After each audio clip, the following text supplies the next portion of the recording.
Hello dear friends, welcome to our channel the beauty of chemistry. मैं हूं आपका दोस्त नितिन दत्त शर्मा।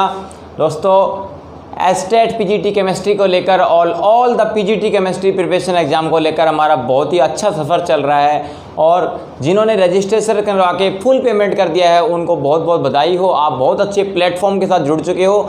आज काफ़ी ज़्यादा बातें नहीं करेंगे, सीधा मुद्दे की बात करेंगे, लेक्चर डिस्कस करेंगे, क्योंकि मैं आपको क्या स्ट्रेटेजी है, क्या प्लानिंग्स है, वो सारी मैं अब तक बता चुका हूँ। अब से हमारी केवल स्टडी होगी और स्टडी होगी। ठीक है, जो रिक्वेस्ट आपसे मैंने कर रखी है वीडियो लिंक शेयर ना करने की, आप उसको बखूबी निभा भी रहे हो। ठीक है, जितने भी स्टूडेंट्स, जितने भी आप फ्रेंड्स मेरे इस मेंबरशिप के साथ जोड़ सकते हो, आप जोड़िए, वो आपसे हाथ जोड़कर रिक्वेस्ट है। ठीक है, थैंक यू सो मच। आज स्टार्ट करेंगे सॉलिड स्टेट का लेक्चर नंबर 3, उसको फाइनल टच देंगे। हालांकि ये लेक्चर 2 में कल ख़त्म हो जाता, बस अचानक से कल इलेक्ट्रिसिटी ब्रेकडाउन हो गया तो वीडियो कंटिन्यू हो पाया। 24 मिनट के बाद ऑटोमेटिकली शट डाउन हो गया था। ठीक है, तो उसको आज हम फाइनल टचअप दे रहे हैं, आज बिल्कुल ख़त्म कर देंगे। देखो, जो स्टूडेंट्स हमें रजिस्टर करके फुल पेमेंट कर चुके हैं, अगर उनको ये 5 वीडियो किसी को नहीं मिली है अब तक, क्योंकि अब तक हमें 5 वीडियो के माध्यम से 2 चैप्टर कवर कर चुके हैं। देखो, एक reaction, name reaction 1 shot lecture, hello alkenes in 1 shot lecture, hello arenes in 1 shot lecture, solid state का लेक्चर 1 और सॉलिड स्टेट का लेक्चर 2। इन 5 में से कोई भी वीडियो अगर किसी भी कैंडिडेट को रजिस्ट्रेशन करवाने के बाद फुल पेमेंट करने के बाद अगर नहीं मिला हो तो मुझे तुरंत मैसेज कर दे कि सर इन 5 में से मुझे ये वीडियो नहीं मिला, आप मुझे ये वीडियो प्रोवाइड कर दीजिए। ठीक है, मैं नहीं चाहता किसी का कुछ भी कंटेंट रुक जाए। ठीक है, और आप डिमांड कर सकते हैं, मैंने बोला था। ठीक है, सबसे पहले मेन बात सुनिए, 20 अक्टूबर तक का जो शेड्यूल है मैं आपको भेज चुका हूं। आप मुझसे डेली अब ये नहीं पूछेंगे कि सर कल कौन सी वीडियो आएगी, परसों कौन सी वीडियो आएगी, ये आपसे हाथ जोड़कर रिक्वेस्ट है। ठीक है दोस्तों, मेरे भी कुछ पर्सनल लाइफ्स है, अगर मैं पूरे दिन इस क्रैश कोर्स पर लगा दूंगा तो मेरी फैमिली को मैं टाइम कैसे दूंगा, सबसे मेन बात ये है। ठीक है, तो ये आप किसी भी टाइम मैसेज ना करें। आपके डाउट सोल्विंग का टाइम भी मैंने फिक्स कर दिया है, आपको मैंने 2 पेजेस भेजे थे, आपने आसानी से देख लिए होंगे। आपका डाउट सोल्विंग का टाइम, आपका डाउट पूछने का टाइम, वो मैंने फिक्स कर दिया है। हाँ, आपको एक चीज की मैं खुली छूट देता हूं, वो मेन भी चीज सुन लीजिए। शेड्यूल जो 20 अक्टूबर तक का फिक्स है वो मैंने आपको बता दिया था। वीडियो की टाइमिंग फिक्स रहेगी 8 बजे से 11 बजे तक। हालांकि ये वीडियो थोड़ा सा लेट हो जाएगा, आज के लिए मैं क्षमा चाहता हूँ, थोड़ा सा लेट हो जाएगा।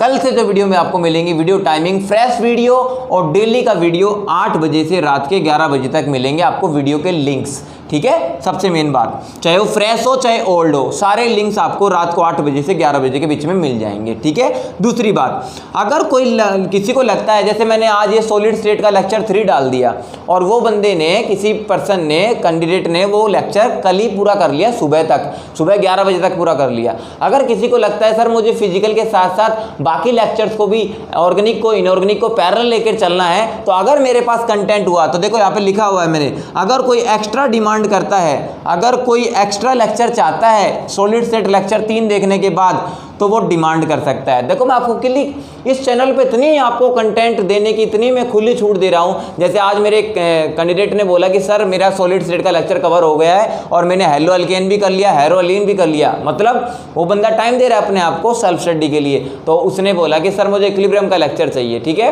तो मैंने इक्विलिब्रियम का लेक्चर उसको प्रोवाइड कर दिया।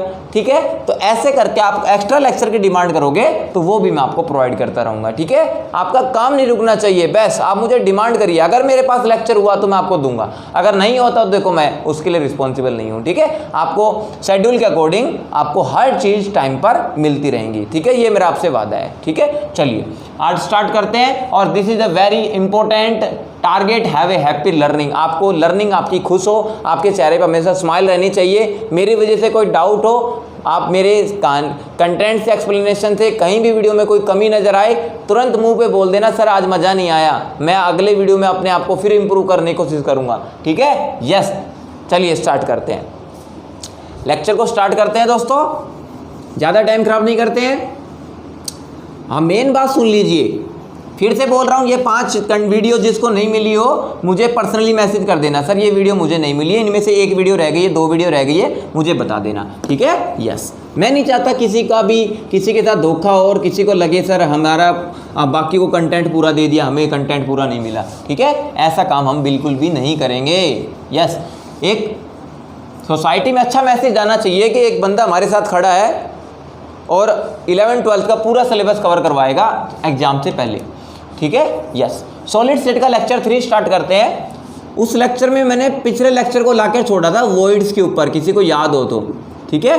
लेक्चर 2 जिसने देख लिया हो, वॉइड्स में मैंने बताया था जब हम सॉलिड स्टेट के अंदर 3D पैकिंग करते हैं, 3 डायमेंशनल पैकिंग करते हैं, तो उसमें कुछ इंटरस्टिशियल स्पेस बच जाते हैं पैकिंग करने के बाद, क्योंकि मैंने बताया था बड़े आयन की पैकिंग स्फेयर्स में होती है और छोटे आयन की पैकिंग वॉइड्स में होती है। जिसने अब तक सॉलिड स्टेट का लेक्चर 1 लेक्चर 2 नहीं देखा है तो भाई पहले वो लेक्चर देख के आना, क्योंकि लेक्चर 3 में कुछ ना कुछ उसका कनेक्ट होगा, ठीक है। तो लेक्चर 3 एकदम से मत देखना, तो लेक्चर 1 और लेक्चर 2 देख कर आना, ठीक है। ये मैं आपसे रिक्वेस्ट कर रहा हूँ। तो वर्ड्स में क्या होता है, the interstitial space which is left in between atoms during 3D packing. अगर 4 एटम के बीच में स्पेस है तो टेट्राहेड्रल वॉइड बोलेंगे, अगर 6 एटम के बीच में स्पेस है तो उसको बोलेंगे ऑक्टाहेड्रल वॉइड। ये बात हम कल क्लियर कर चुके हैं। और मैंने कल आपको लास्ट में जाते जाते एक बात बताई थी कि जितने भी टेट्राहेड्रल वॉइड्स होते हैं उनकी संख्या हमेशा नंबर ऑफ ऑक्टाहेड्रल वॉइड से डबल होती है।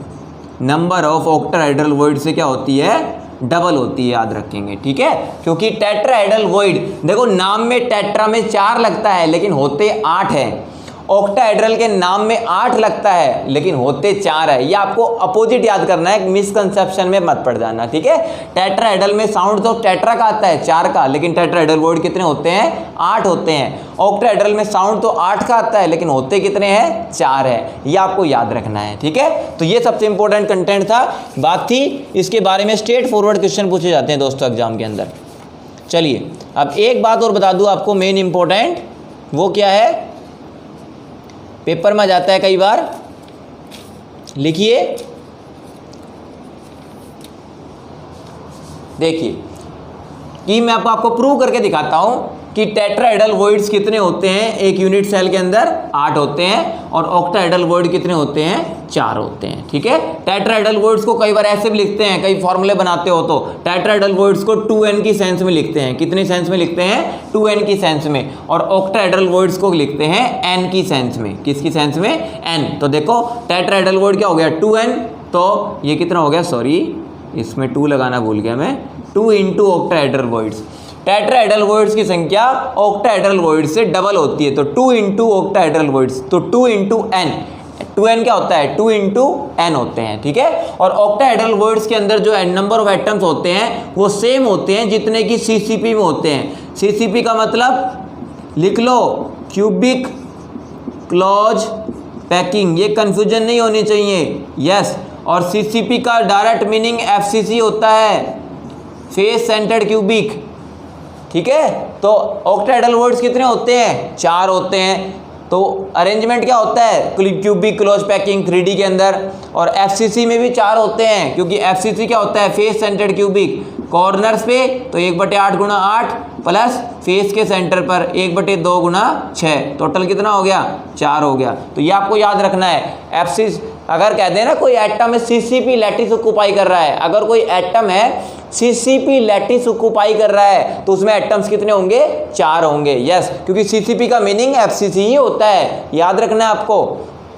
और चाहे आप इसको SCP बोल सकते हैं। देखो SCP के अंदर बता देता हूँ, हेक्सागोनल क्लोज पैकिंग का जी बात आती है, किसकी बात आती है, हेक्सागोनल क्लोज पैकिंग की, तब भी उसको नंबर ऑफ एटम्स में n ही मानते हैं, क्योंकि ये भी क्लोज पैकिंग होती है। अगर इसमें n मानेंगे तो आप मान के चलो आपके टेट्राहेड्रल वॉइड्स जो होंगे वो कितने होंगे, 2n होंगे। ये भी आपको याद रखना है।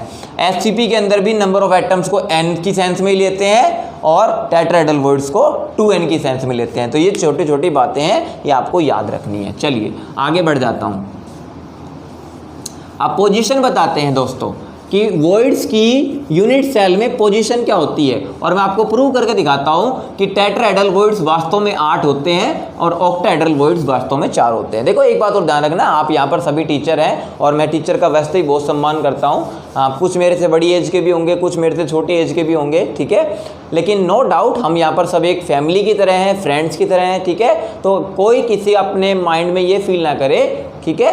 तो अगर लगे कि सर मेरे लेक्चर में कुछ कमी है तो आप मुझे सजेस्ट कर सकते हैं, ठीक है। ये बात में कमी रह गई, सर आपने ये नहीं बताया, वो नहीं बताया, आप मुझे बिल्कुल बता सकते हैं, फ्रैंकली बताइए, मैं ताकि अपने आप को इम्प्रूव कर सकूं, क्योंकि life is all about learning. Life का नाम ही सीखना होता है कहीं कहीं, चाहे सोर्स कोई भी हो, ये बात ध्यान रखना। चलिए आगे बढ़ जाते हैं।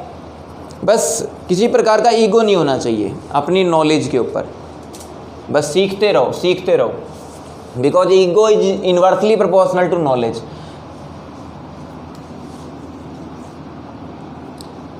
चलिए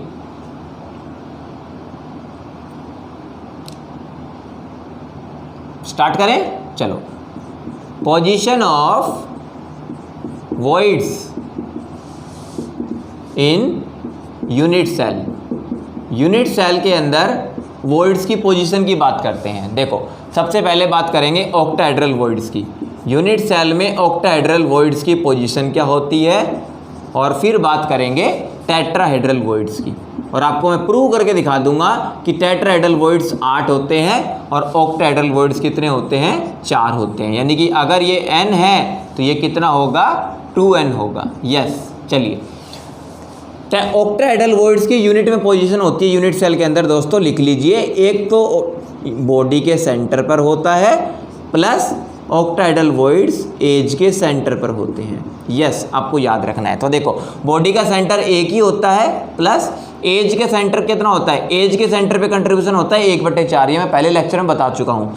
एज सेंटर पे कंट्रीब्यूशन होता है 1/4, और एज सेंटर कितने होते हैं, टोटल 12 होते हैं। तो 1 + 3 आप करेंगे तो टोटल कितना आएगा, 4 आएगा। देखो ऑक्टाहेड्रल वॉइड्स 4 होते हैं। चलिए आगे बढ़ते हैं।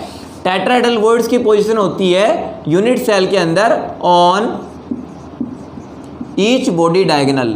टेट्राहेड्रल वॉइड्स यूनिट सेल में प्रत्येक बॉडी डायगोनल पे होते हैं, और ये मैंने पहले लेक्चर में क्लियर कर दिया था। यूनिट सेल में 4 बॉडी डायगोनल होते हैं। यूनिट सेल में कितने बॉडी डायगोनल होते हैं, 4 बॉडी डायगोनल्स होते हैं। चलिए, और 4 बॉडी डायगोनल में भी ध्यान रखें, केवल 2 एटम ही आप प्रत्येक बॉडी डायगोनल पे रख सकते हो। मैक्सिमम कितने एटम रख सकते हो, बॉडी डायगोनल पे मैक्सिमम 2 एटम्स ही आ सकते हैं, ध्यान रखना। देखो टेट्राहेड्रल वॉइड्स की पोजीशन क्या होती है दोस्तों, body diagonal. Body diagonal unit cell में कितने होते हैं, 4 होते हैं। एक बॉडी डायगोनल पे कितने एटम रख सकते हो, 2 रख सकते हो। तो टोटल एटम कितने हो गए, एक डायगोनल पे 2, और टोटल डायगोनल कितने हैं, 4। तो एटम कितने हो गए, 8 हो गए। ठीक है, तो ये आपको याद रखना है। बहुत ही ब्यूटीफुल क्वेश्चन है, पीजीटी केमिस्ट्री एग्जाम में आने लायक है, बिल्कुल आने लायक है। ठीक है, ये आपको याद रखना है। कई बार पोजीशन पूछ लेते हैं। चलिए आगे बढ़ जाएं। चलो अब इसके बेस पर क्वेश्चन और देख लेते हैं। कुछ एनसीईआरटी के क्वेश्चन है, और एनसीईआरटी को ही मानते हैं हम अपना करता धरता, वहीं से क्वेश्चन आपके बनते हैं। चलिए मैं आपको सीधा से क्वेश्चन से फेस करवाता हूँ। मान लीजिए एक कंपाउंड है, मान लीजिए एक कंपाउंड है, वो आपका 2 एलिमेंट की कॉम्बिनेशन से बना है। कितने एलिमेंट की कॉम्बिनेशन से बना है, 2 एलिमेंट की कॉम्बिनेशन से बना है। एक एलिमेंट ए है, एक एलिमेंट आपका बी है। ठीक है, मैंने कह दिया ए एलिमेंट ऑक्यूपाई करता है CCP लैटिस। ए एलिमेंट कह देता हूँ ए ऑक्यूपाई, पूरी स्टेटमेंट नहीं लिखेंगे, आप सब टीचर है, आपने ऐसे क्वेश्चन फेस किए होंगे, सबको पता है। ए ऑक्यूपाई करता है CCP लैटिस, और बी आपका ऑक्यूपाई करता है, मान लीजिए कह दिया 2/3 of the tetrahedral voids. Tetrahedral voids का 2/3 एटम्स ऑक्यूपाई कर रहा है। तो आपसे पूछ ले कंपाउंड का फार्मूला बताइए, कंपाउंड का फार्मूला बताइए। आपको 4 ऑप्शन मिलेंगे, क्या करेंगे, चलिए सुनिए। आपको दोनों तरीके बताता हूं, मैं आपको 2 तरीके बताता हूं उसमें। सबसे पहले मेरा फर्स्ट मेथड देखिए, जो मेथड आपको समझ में आए ना पेपर में वहीं अप्लाई करना। ठीक है, पहला मेथड देखो, ए एटम कहाँ है, CCP के ऊपर, तो इसको ऐसे देखो, ए एटम CCP के ऊपर है। तो मैंने बोला था दोस्तों अभी कि CCP क्या होता है, FCC ही होता है। CCP क्या होता है, FCC। और FCC में एटम कितने होते हैं, कॉर्नर पे 1/8 गुणा 8 प्लस फेस सेंटर पर 1/2 गुणा 6। तो आपको सोचना नहीं है सीधा सीधा कि CCP FCC होता है और FCC में 4 होते हैं, ठीक है। तो ए में एटम कितने हैं, 4 हैं। चलो बी में निकालते हैं। बी में कितने हैं दोस्तों, 2/3 ऑफ द टेट्राहेड्रल वॉइड। अभी बताया था आपको टेट्राहेड्रल वॉइड्स कितने होते हैं, टोटल 8 होते हैं। तो 2/3 ऑफ द 8 का 2/3 हो गया, तो कितना आ गया दोस्तों, 16/3। देखो दिख रहा है ना, 16/3 आ गया। अब इतना करने के बाद पता क्या करो, ए और बी का रेशो ले लेना। ए और बी का क्या ले लेना, रेशो ले लेना। ए और बी का रेशो, ए और बी का रेशो लेंगे तो ए कितना है, ए कितना है, देखो ए आपका 4 है, रेशो लगाओ, बी कितना आपका 16/3। तो जो नीचे की टर्म होती है ना डिनोमिनेटर की, ऊपर तो न्यूमरेटर होता है, नीचे डिनोमिनेटर, नीचे की जो टर्म होती है ना इसी से मल्टीप्लाई कर दो, टोटल को इसी से मल्टीप्लाई कर दो, ठीक है।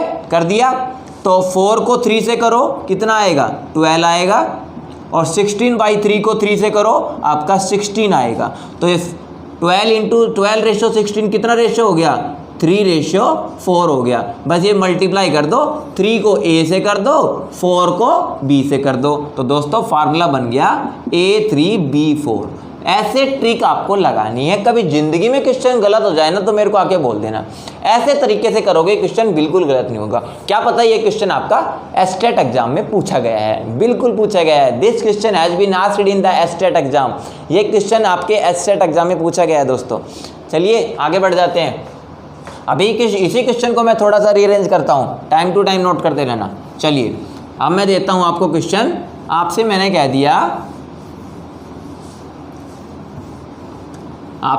दिया, ध्यान से सुनिए, एक एलिमेंट है, एक कंपाउंड है, वो 2 एलिमेंट से मिलके बना है, ठीक है। एक कंपाउंड है वो 2 एलिमेंट से मिलके बना है, एक P है एक आपका Q है, ठीक है।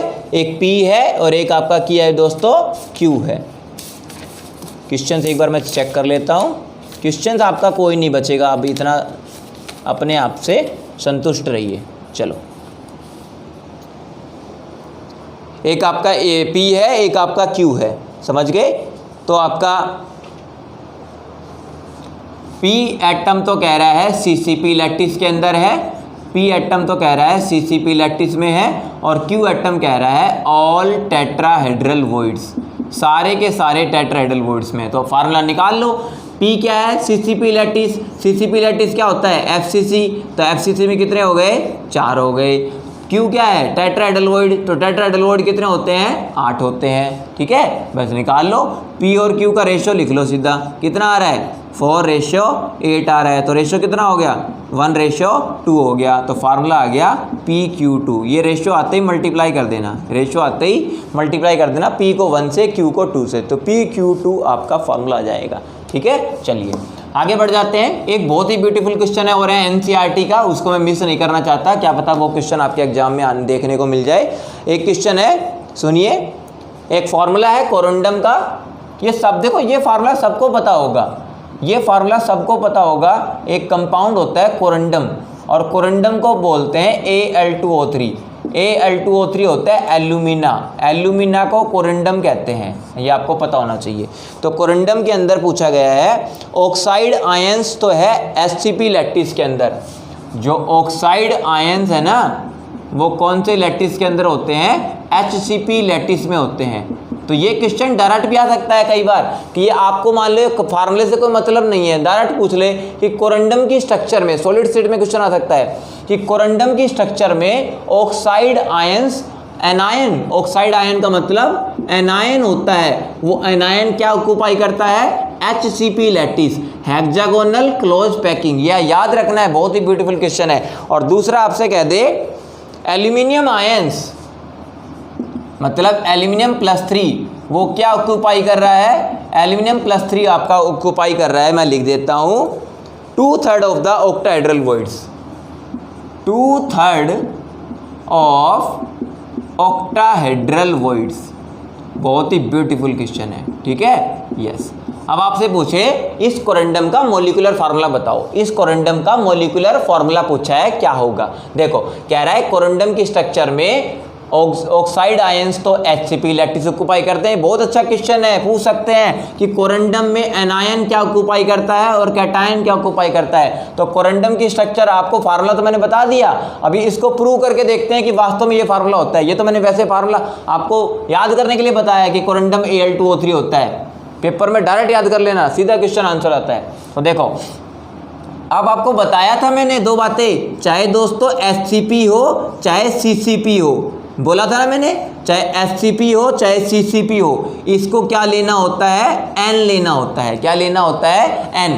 और ये किससे मैच करता है, दोनों FCC से मैच करते हैं। किससे लेके, FCC अज्यूम करना है इनको, चाहे क्यूबिक क्लोज पैकिंग हो चाहे आपका हेक्सागोनल क्लोज पैकिंग हो। तो ध्यान रखना, ये आपको मैं सीधी ट्रिक बता रहा हूँ, कभी जिंदगी में गलती ना हो जाए आपसे।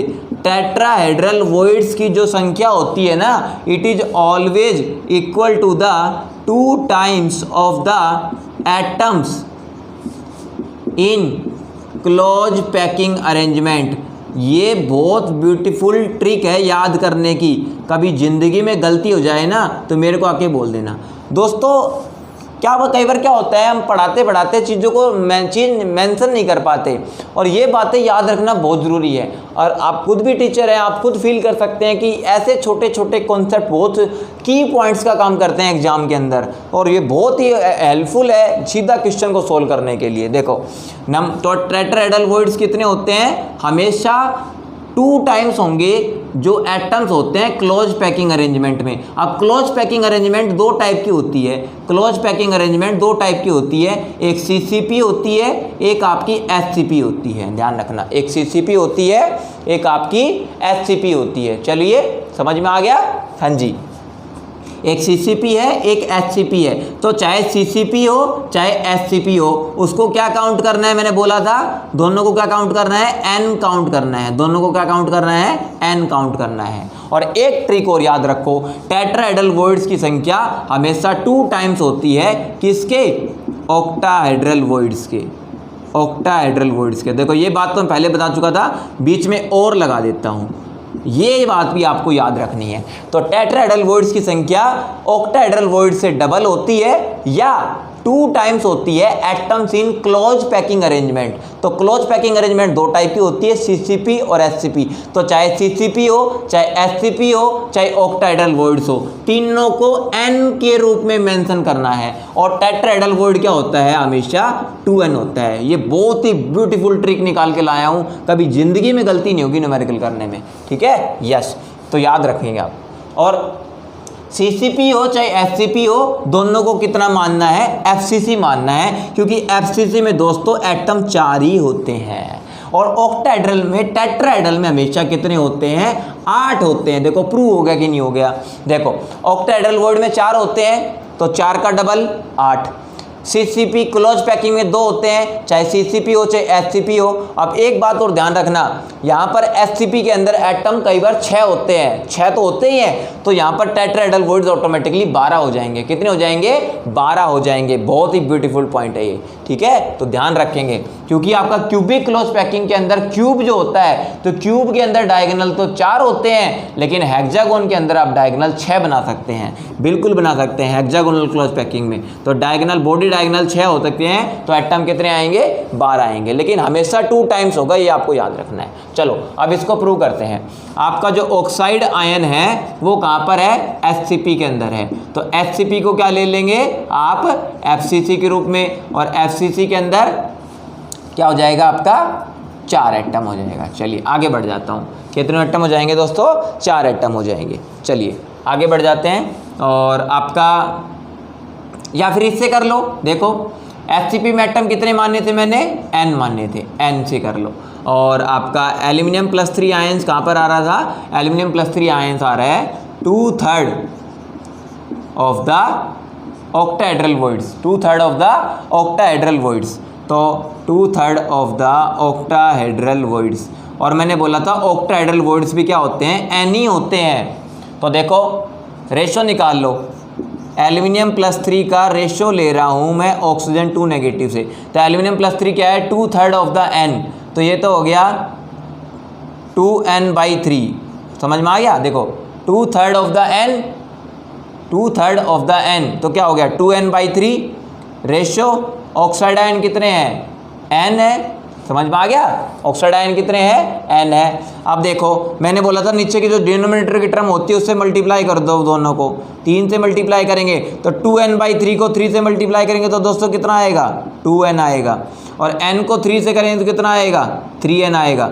n से n कैंसिल हो गया कि नहीं हो गया? बिल्कुल हो गया। तो यहाँ पर 2 आ रहा है, Al से मल्टीप्लाई कर दो, यहाँ 3 आ रहा है, इस 3 को कितने से मल्टीप्लाई कर दो ऑक्सीजन से, तो एल्यूमिनियम कितने हैं 2 और ऑक्सीजन कितने हैं 3, तो फार्मूला क्या आ गया Al2O3। ठीक है, और रटने की जरूरत नहीं है, अब तो इतनी बार न्यूमेरिकल प्रैक्टिस करवा दिया आपको, पेपर में सीधा MCQ दिख जाए ना तुरंत टिक करके आ जाना Al2O3, तुरंत टिक कर देना Al2O3। ठीक है, कभी ज़िंदगी में गलती नहीं होगी। चलो आगे बढ़ जाऊँ, चलिए आगे बढ़ जाता हूँ। तो आपको वर्ड से रिलेटेड अब तो कोई दिक्कत आने वाली बिल्कुल भी नहीं है भाई साहब, मैं आपको गारंटी लेता हूँ कि वर्ड्स के क्वेश्चन आपके गलत नहीं होंगे। चलो अब आपको याद रखना है, और बाकी छोटी छोटी चीज़ें होती हैं वो आपको याद रहती हैं। एज सेंटर पर कितने एटम होते हैं, एक क्वेश्चन और डिस्कस कर लेता हूँ, बहुत ही ब्यूटीफुल क्वेश्चन है। एक एलिमेंट है, एक कंपाउंड है, वो 2 एलिमेंट से मिलके बना है ए और बी से। ए एटम मैंने कह दिया कॉर्नर्स पर है, ए एटम कहाँ पर है कॉर्नर्स पर है, और बी एटम आपके बॉडी सेंटर पर है। बी एटम कहाँ पर है, एक मिनट चेक कर लेते हैं, बॉडी सेंटर फेस सेंटर पर है। बी एटम आपके फेस सेंटर पर है, बी एटम कहाँ पर है फेस के सेंटर पर है। समझ में आया क्या क्वेश्चन बोला है? एक कंपाउंड है उसमें 2 एलिमेंट है, एक ए है एक बी है, बी एटम्स कॉर्नर पर है और बी एटम फेस सेंटर पर है, ए कॉर्नर पर है। फार्मूला भी नहीं पूछा, अब क्वेश्चन फार्मूला क्या पूछा है, फार्मूला ऑफ द कंपाउंड आपसे कहते डिड्यूस कर देता हूं, deduce formula of the compound, condition सुनो, if one of the atom from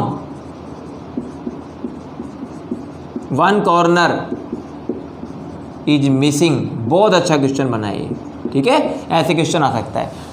compound का फार्मूला बताना है कि अगर एक कॉर्नर से एटम मिस हो गया, एक कॉर्नर से एटम क्या हो गया मिस हो गया, तो देखो मुश्किल घबराने की बिल्कुल बात नहीं है। ए का कंट्रीब्यूशन निकालते हैं, ए का कंट्रीब्यूशन कितना आएगा, देखो कॉर्नर पे कंट्रीब्यूशन कितना होता है 1/8, लेकिन अब मल्टीप्लाई 8 से नहीं करेंगे, क्योंकि 8 से करेंगे तो हर कॉर्नर पे एटम है भाई, 8 से करेंगे तो हर कॉर्नर पर एटम है, लेकिन मैंने बोला है एक कॉर्नर से एटम मिस हो गया तो 1/8 को मल्टीप्लाई 7 से करेंगे, ये खास बात है याद रखने की। तो ए तो आ गया 7/8, और बी निकालो, बी कहाँ पर है फेस सेंटर पर, तो ये तो सबको पता है 1/2 गुना 6, और इसको ध्यान रखना यहाँ भी कुछ गलती कर देते हैं, फेस सेंटर्स बोला है FCC नहीं बोला, FCC बोलता तो कॉर्नर प्लस फेस सेंटर दोनों होते, ये केवल फेस सेंटर बोला है। तो 1/2 गुना 6 यदि कितना आएगा 3, बस आप कुछ नहीं करना। इसके बाद मैंने बोल रखा है रेशियो निकाल लिया करो ए और बी का, तो ए का रेशियो कितना है 7/8 और रेशियो कितना है बी का कितना है 3, और मैंने बोला था जो नीचे की टर्म होती है उससे मल्टीप्लाई कर दो, नीचे की जो टर्म होती है डिनोमिनेटर उससे मल्टीप्लाई कर दो। मल्टीप्लाई कितने से करोगे 8 से, तो 7/8 को 8 से करो कितना आएगा 7, और 3 को 8 से करो कितना आएगा 24। तो एग्जाम्पल इस कंपाउंड का जो फार्मूला बनेगा वो है A7B24। This is the very very important question for the exam point of view, आपको याद रखना है, ठीक है, क्योंकि इस ऑप्शन को देखकर तो कुछ दिमाग लगा ही नहीं सकता इस क्वेश्चन का ये आंसर हो सकता है, छोड़ क्या जाते हैं, लेकिन इस क्वेश्चन का आंसर A7B24 है। बहुत अच्छा क्वेश्चन है, बिल्कुल मजा आया होगा। तो भाई लोगों को बताओ कि हम कितना बढ़िया कंटेंट एक प्रोवाइड कर रहे हैं और कितना कुछ सीख पा रहे हैं। चलिए आगे बढ़ जाते हैं, अब लेते हैं बहुत ही ब्यूटीफुल कंटेंट, आगे की बात करते हैं। अगला टॉपिक है structure of compounds on the basis of radius ratio, ठीक है, इसको डायरेक्ट डिस्कस करते हैं। इसमें 4 आते हैं, एक आता है आपका 0. सीधा मैं टेबल बना देता हूं, इतना टाइम वेस्ट नहीं करते हैं आपका। देखिए ऐसे करके हम आपका टाइम बचाएंगे, क्योंकि इस टेबल को बनाता तो आप वैसे बाढ़ देखते, ऐसे करके हम टाइम बचाएंगे। देखो डेफिनेटली ये होता है पहला लिमिटिंग रेडियस रेशियो, ठीक है। कि देखो एक तो पॉइंट ध्यान रखना, ये जो कॉन्सेप्ट है इस कॉन्सेप्ट का नाम है रेडियस रेशियो रूल। इस कॉन्सेप्ट का नाम क्या है? Radius ratio rule. इस रेडियस रेशियो रूल में एक बात कही गई थी कि जैसे जैसे रेडियस रेशियो बढ़ता है, देखो 0.155 से 0.225, 0.225 से 0.414, ठीक है। टीचिंग जब भी करो ना बिल्कुल मजे लेके क्या करो, मतलब ध्यान रखो जब जिस काम में आपको मज़ा आने लग जाए ना, इंटरेस्ट आने लग जाए, वो काम नहीं होता। काम आपके लिए बर्डन वो चीज़ बनेगी जिसमें आपका इंटरेस्ट नहीं है। जैसे सब्जेक्ट की नॉलेज आपको अच्छी आने लग रही है, धीरे धीरे आने लग जाए, तो आप पढ़ने में इंटरेस्ट लगाओगे। पढ़ने में क्या लगाओगे? इंटरेस्ट लगाओगे। लेकिन आपसे कहते हैं ना कि भाई केमिस्ट्री छोड़, 2-3 दिन हरियाणा जीके पढ़, तो आप कहोगे यार जाने दो, ये तो बकवास चीज़ है। तो ये वाली बात होती है, जिस चीज़ में आपका इंटरेस्ट बनने लग जाता है वो चीज़ बोझ नहीं लगती। बिल्कुल मज़े लेकर पढ़ो, ठीक है। मैं भी बिल्कुल मज़े लेकर पढ़ाता हूँ। 0.225 से 0.414 आ जाएगा कोऑर्डिनेशन नंबर 4। देखो एक बात तो क्लियर हो गई कि at the radius ratio increases coordination number also increases. Radius ratio बढ़ता जा रहा है, कोऑर्डिनेशन नंबर भी बढ़ता जा रहा है। और कोऑर्डिनेशन नंबर चेंज करेगा तो ज्योमेट्री भी चेंज करेगी, क्योंकि 3 में होता है ट्रायंगुलर प्लेनर, 4 में होता है टेट्राहेड्रल, 6 में होता है ऑक्टाहेड्रल और 8 में होता है आपका क्यूबिक। बिल्कुल होता है, सुनिए। अब कोऑर्डिनेशन नंबर 8 होता है तो बहुत अच्छा एग्जांपल है इसका सीजियम क्लोराइड, ये आपको पढ़ाऊंगा मैं अभी आयनिक सॉलिड की स्ट्रक्चर के अंदर।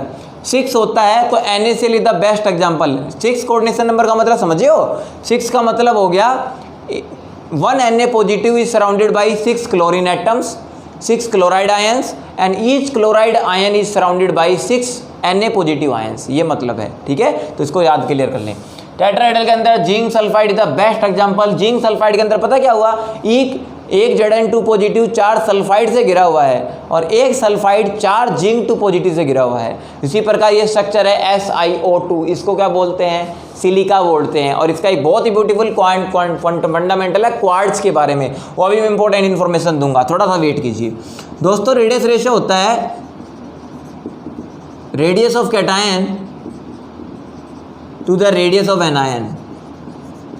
जब कैटायन का एनायन से रेशियो निकालते हैं, पहली बात तो ध्यान रखना, कैटायन छोटा होता है तो रेडियस स्मॉल होती है, अगर एनायन बड़ा होता है तो रेडियस लार्ज होती है। इसलिए कैटायन की रेडियस को R पॉजिटिव से लिखते हैं और एनायन की रेडियस को R नेगेटिव से लिखते हैं। तो अगर कैटायन एनायन की रेडियस का रेशियो, ध्यान रखो, कैटायन एनायन की रेडियस का रेशियो अगर 0.225 है, कितना है? 0.225। देखो ये वाली पहली डिजिट पकड़ लेना, आगे वाली तो 0.225 है तो ये किस में काउंट होएगा? 4, मतलब टेट्राहेड्रल वॉइड के अंदर। तो कई बार पेपर में क्वेश्चन आ जाता है what is the radius of, question आ जाता है डायरेक्ट पेपर में, ये किसके लिए है 0.225? ये दोस्तों टेट्राहेड्रल के लिए है। तो सीधा क्वेश्चन आ जाता है। और एक बात और आपको क्लियर कर दूं, कैटायन की रेडियस को स्मॉल r से लिखते हैं और एनायन की रेडियस को कैपिटल R से भी लिखते हैं। ये भी एक इंपॉर्टेंट फंडामेंटल है। कैटायन की रेडियस छोटी होती है तो स्मॉल r, एनायन की रेडियस बड़ी होती है तो कैपिटल R। तो क्या है? तो कई बार पेपर में क्वेश्चन आ जाता है the radius of tetrahedral void. Tetrahedral void की जो रेडियस होती है उसका फार्मूला पता है क्या होता है? उसका फार्मूला होता है 0.225 मल्टीप्लाई बाई R, ठीक है। क्यों? क्योंकि कैटायन है ना, छोटा आयन होता है, और मैंने कल बताया था आपको सेकंड लेक्चर में, छोटा आयन हमेशा वॉइड में जाएगा, बड़ा आयन हमेशा पैकिंग में जाएगा, क्लोज पैकिंग में जाएगा। बताया था कि नहीं बताया था? बिल्कुल बताया था।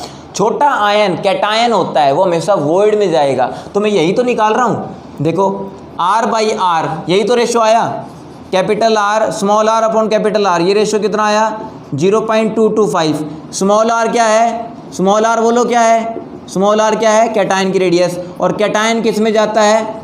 वॉइड में जाता है। कैटायन किस में जाता है? वॉइड में। और ये वॉइड कौन सा है? 0.225 के अकॉर्डिंग वॉइड कौन सा है? Tetrahedral void. ये बात आपको क्लियर हुई कि नहीं हुई? ये बात आपको क्लियर हुई कि नहीं हुई? फिर से बता देता हूँ, छोटा आर जो है वो कैटायन है, बड़ा आर कौन है, एनायन है। कैटायन किस में जाता है, कैटायन जाता है वोइड में, और वोइड भी कौन सा, टेट्राहेड्रल वोइड। टेट्राहेड्रल वोइड के लिए रेशियो क्या होता है, 0.225। तो आपका आर क्या आएगा, आर कौन है, आर बताओ क्या है, R is the radius of cation. Small R क्या है, स्मॉल आर है रेडियस ऑफ कैटायन, और रेडियस ऑफ कैटायन को बोल सकते हो रेडियस ऑफ टेट्राहेड्रल वोइड।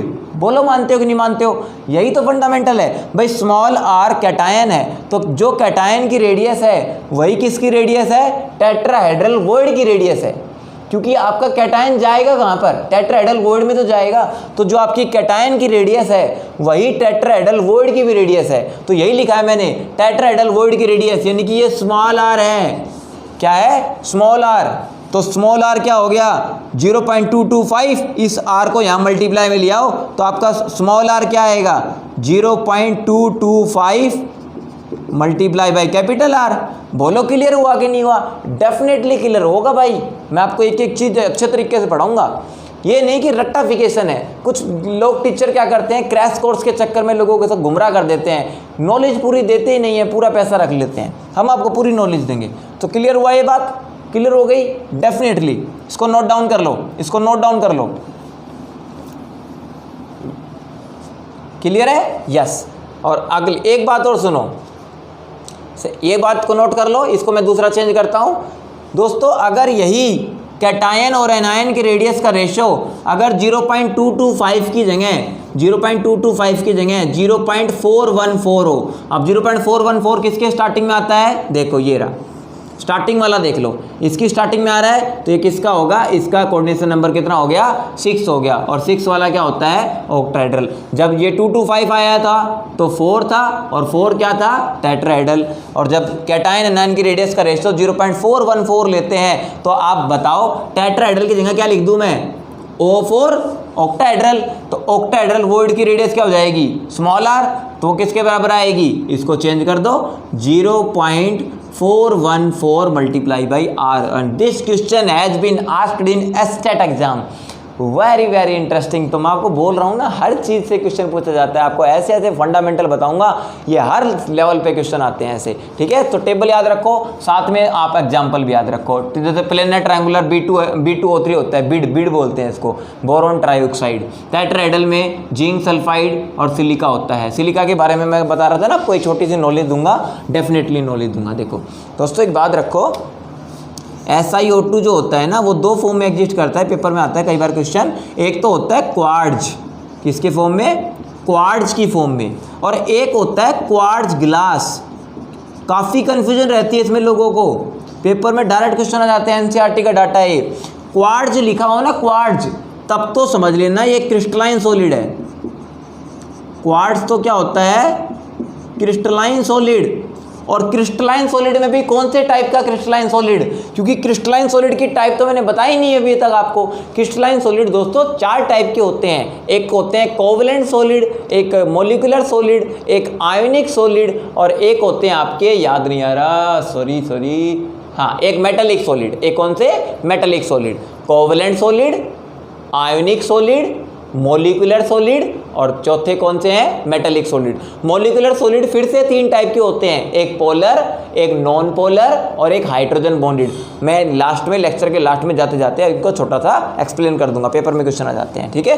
तो ध्यान रखो, तो आपको ध्यान रखना है, सिलिका का जो क्वार्ट्ज होता है ना, कौन सा, क्वार्ट्ज क्रिस्टलाइन सॉलिड होता है। क्या होता है, क्रिस्टलाइन सॉलिड। और क्रिस्टलाइन सॉलिड में भी कौन से सॉलिड में काउंट होता है, ये लिख लो, ये काउंट होता है कोवलेंट सॉलिड के अंदर। किस में काउंट होता है, कोवलेंट सॉलिड के अंदर।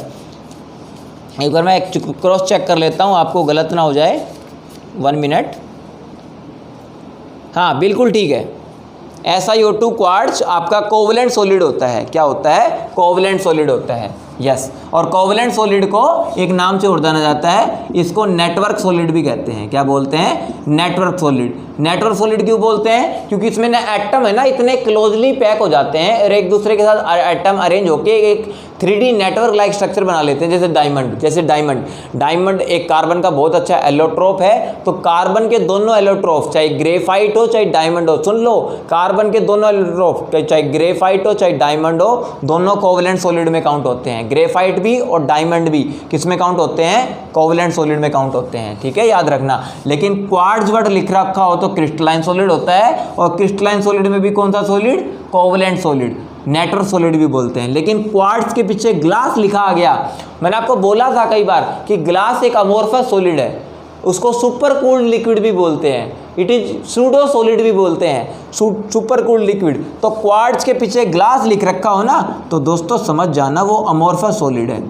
क्या होता है, अमोर्फस सॉलिड होता है। इसके अंदर पता क्या होता है, एटम्स की अरेंजमेंट बिल्कुल भी वेल डिफाइंड नहीं होती, और क्वार्ट्ज के अंदर एटम्स की अरेंजमेंट बिल्कुल वेल डिफाइंड होती है, 3D अरेंजमेंट होती है। बहुत अच्छा क्वेश्चन है SiO2 का। क्वार्ट्ज किसको बोलते हैं, SiO2। तो SiO2 का अगर क्वार्ट्ज वाला फॉर्म है तो क्रिस्टलाइन है, अगर क्वार्ट्ज ग्लास वाला फॉर्म है तो समझ जाओ अमोर्फस है। This is the very interesting fundamental, ठीक है, यस। चलिए आगे, yes.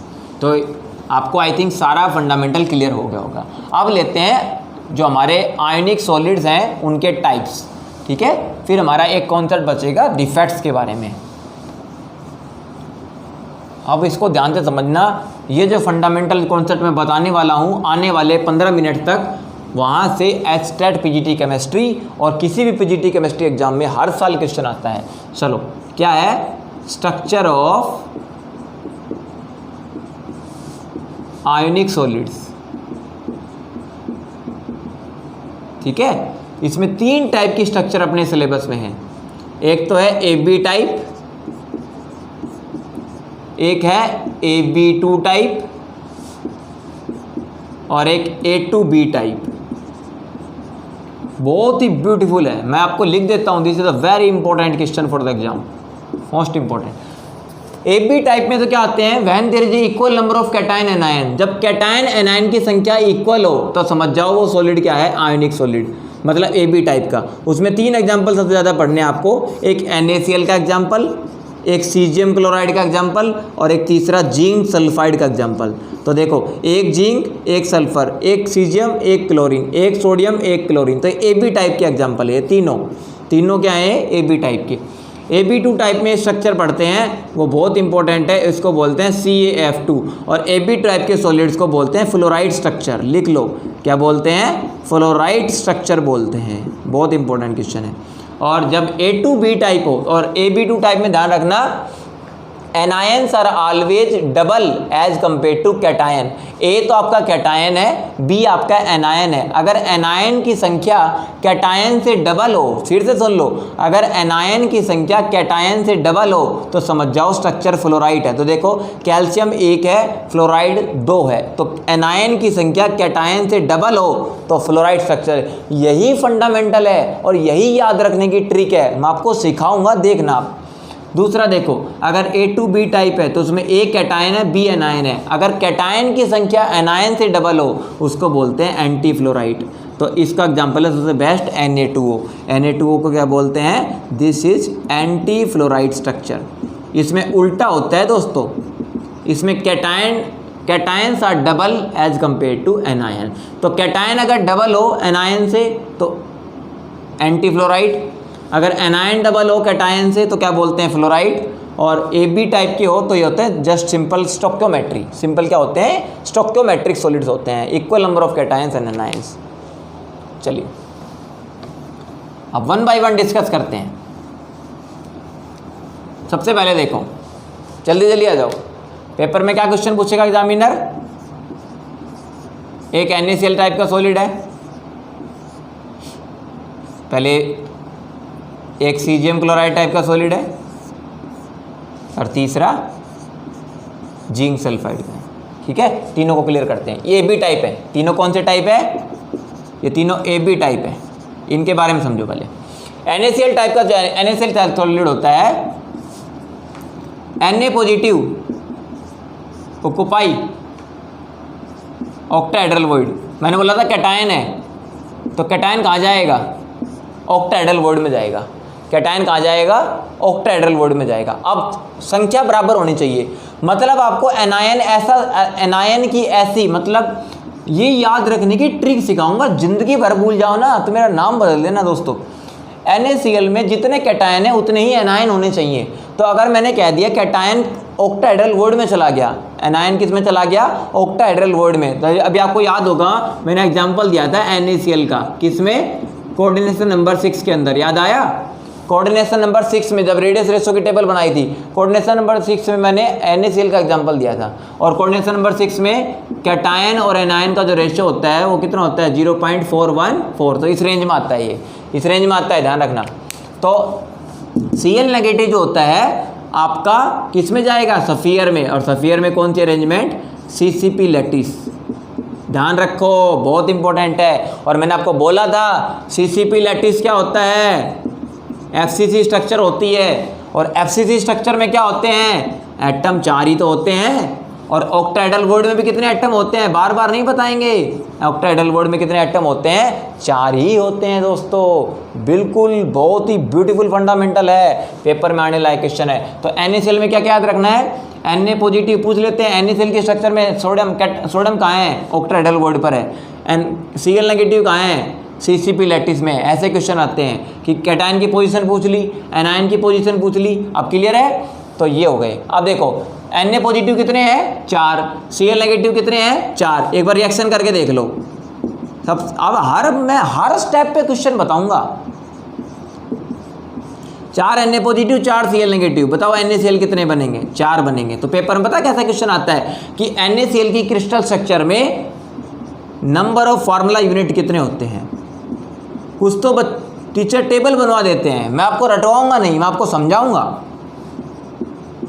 Number of formula units in a unit cell पूछ लेते हैं कि NaCl की क्रिस्टल स्ट्रक्चर में एक यूनिट सेल में कितने फार्मूला यूनिट होती हैं, 4 फार्मूला यूनिट होती है। बहुत ही ब्यूटीफुल क्वेश्चन है, एग्जाम में आने लायक।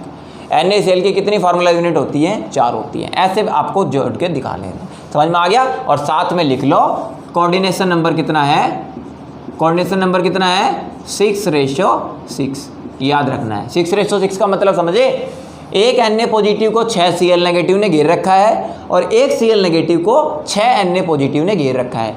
Each Na positive is surrounded by 6 chloride ion and each chloride ion is surrounded by the 6 Na positive ions. मेरा कंटेंट एक्सप्लेनेशन आपको बेहद पसंद आए ना, तो मुझे वीडियो को पूरा ख़त्म होते ही मुझे रिव्यू जरूर दिया करो कि सर लेक्चर अच्छा था, बेहद अच्छा था, बहुत ही अच्छा था, मज़ा आया, सब कुछ बताया करो, रिव्यू बताया करो, ताकि कमी है तो मैं आपको सीखने का मौका मिले मेरे को। समझ में आया। तो इतना डाटा नोट करने का है। Na positive 4, Cl negative 4, formula unit 6, formula unit भी कितनी है, 4 ही होंगे। कोऑर्डिनेशन नंबर कितना है, 6 है। क्लियर हो गया, ये नोट डाउन कर लिया। चलो आगे बढ़ जाऊं, यस। अब देखो, अब एक क्वेश्चन और सुनो मेरे भाई, एक क्वेश्चन और सुन लो। पेपर में क्वेश्चन आ गया, मैंने कह दिया, सुन लो ध्यान से, ये क्वेश्चन में काफ़ी मात खाते हैं लोग। मैंने कह दिया if A compound has NaCl type structure, अगर एक कंपाउंड की NaCl टाइप की स्ट्रक्चर है, मुझे नहीं पता वो कंपाउंड कौन सा है, मुझे नहीं पता भाई, मुझे नहीं पता वो कंपाउंड कौन सा है, लेकिन हिंट दे दिया एग्जामिनर ने, एक कंपाउंड की NaCl टाइप स्ट्रक्चर है। कैसी स्ट्रक्चर है, NaCl टाइप स्ट्रक्चर है।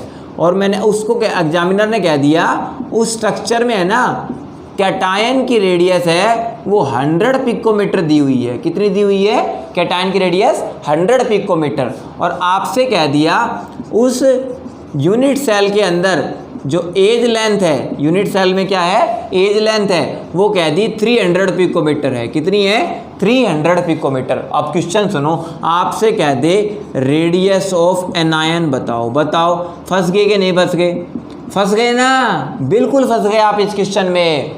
और ये क्वेश्चन बहुत अच्छे लेवल का क्वेश्चन मैंने पूछा है, ये पीजीटी केमिस्ट्री एग्जाम में पूछा गया क्वेश्चन है, एस्टेट में नहीं आया है लेकिन आया है पीजीटी केमिस्ट्री एग्जाम में है। अब बताओ, इस क्वेश्चन का स्टैंडर्ड बहुत अच्छा है। अब ये कहोगे sir JEE Mains NEET level का क्वेश्चन तो नहीं डिस्कस कर रहे हो, भाई बिल्कुल भी जेई मेंस नीट लेवल का है ये, लेकिन आपको करना पड़ेगा, करना पड़ेगा। तो सीख लो, सीधी ट्रिक बता रहा हूँ, सीधी ट्रिक बता रहा हूँ। मैं लेक्चर बनाने में टाइम जरूर लेता हूँ, लेकिन आपको नॉलेज पूरी दूंगा, ठीक है, कोई भेदभाव नहीं होगा।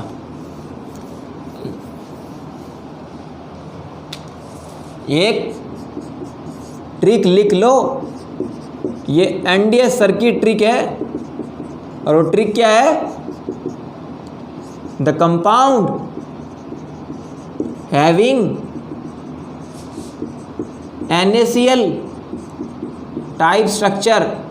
अगर किसी कंपाउंड की NaCl टाइप स्ट्रक्चर है तो कैटायन की रेडियस प्लस एनायन की रेडियस, कैटायन की रेडियस प्लस एनायन की रेडियस, ये पता किसके बराबर होती है? बताओ किसके बराबर होती है, जल्दी बताओ। वो एज लेंथ का हाफ होता है। ये सीधी ट्रिक है भाई। कैटायन की रेडियस और एनायन की रेडियस का जो सम होता है ना, वो एज लेंथ का हाफ होता है। याद कर लो, ठीक है। और इसको मैं ऐसे लिख सकता था, देखो 2R positive plus 2R negative is equal to A। ये भी एक ट्रिक है याद करने की, ठीक है। देखो मैंने 2 कॉमन था इसमें, देखो 2R positive plus 2R negative, इसमें 2 कॉमन है, नीचे का दिख रहा है आपको? हाँ यस, देखो इस स्ट्रक्चर को यहाँ ले आओ भाई, 2R पॉजिटिव और 2R नेगेटिव, इसमें 2 कॉमन है, तो इधर क्या आ गया? R positive plus R negative, उधर क्या रह गया? A रह गया। तो अगर मैं R positive plus R negative निकालूंगा तो 2 नीचे चला जाएगा, A/2। तो चाहे इसको ये फार्मूला याद कर लो, चाहे ये फार्मूला याद कर लो, दोनों फार्मूले ठीक है, ठीक है, यस। अब क्या है, जिसको फार्मूला पता है उसके लिए क्वेश्चन हल हुआ है। कैटायन की रेडियस कितनी है? 100, रखो डाटा, प्लस ये रहा कैटायन, कैटायन की रेडियस कितनी है? 100। निकालनी किसकी है? एनायन की, तो एनायन की छोड़ दो, R नेगेटिव। A की वैल्यू बोलो कितनी है? Edge length 300 picometre, divide by 2 आ गया, डिवाइड बाई क्या आ गया? 2 आ गया आपका, ठीक है। तो आप देख लीजिए 100 प्लस, तो ये तो आ गया 150, वो 100 उधर चला जाएगा, तो R नेगेटिव कितना आ गया आपका? 50 पिकोमीटर आ गया। कितना आ गया दोस्तों?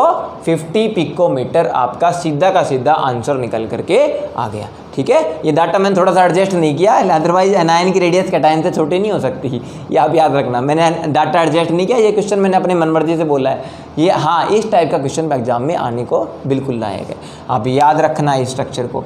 अब कहोगे सर ये फार्मूला रटना तो पड़ेगा, चलो याद कर लो, ठीक है। हाँ,